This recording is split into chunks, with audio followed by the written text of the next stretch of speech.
Here's the lab setup for the diode characterization. Here's the power supply that we will use to energize the circuit, provide voltage and current. The diode will be mounted in the circuit with the variable resistor. The variable resistor is adjustable from 1 ohm all the way to 99,999 ohms. This will give you very fine resolution on your voltage and current adjustments. The voltage will be measured across the diode with this meter. The computer will be used to record data and plot the data as we record it. As you adjust the variable resistor, you will monitor the voltage, and actually it will be easier to set the current level. In the current case, I was adjusting for 20 milliamps and it's reading 19.992.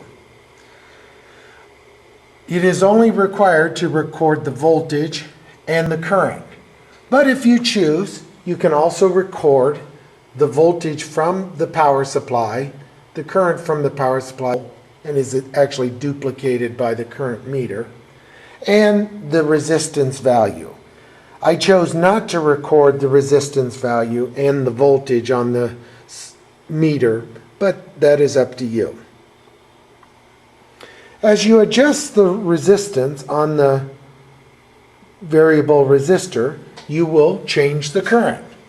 I'll just click through a couple values and you can see now it's around 15 milliamps and the voltage on the diode is 0.74.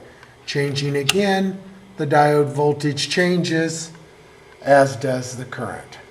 Record the data similar to what is in the data sheet presented in the lab handout, plot it, and then we'll change the diode arrangement.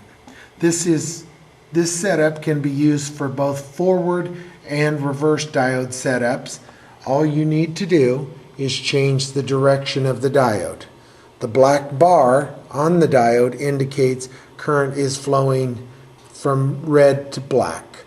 If I change the diode, reverse its direction, I can measure the data in the reverse bias direction for that diode without changing my metering and dealing with negative voltages and negative currents.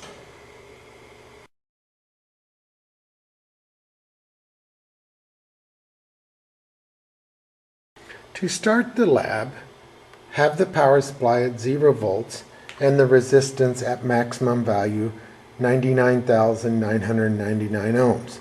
We have 0 current and 0 voltage for the diode.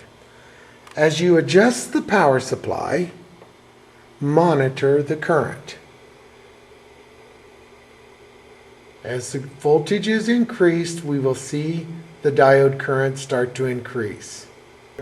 Is slightly below the desired value of 1 microamp. Now we can adjust the variable resistor and monitor the diode current.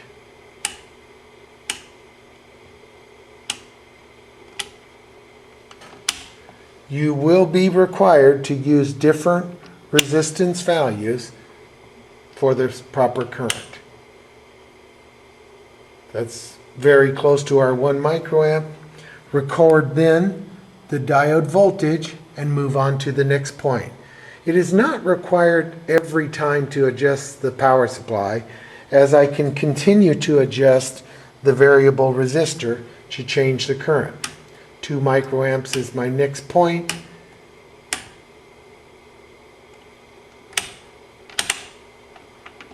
And I can easily adjust the variable resistor to come close to the desired value of 2 microamps.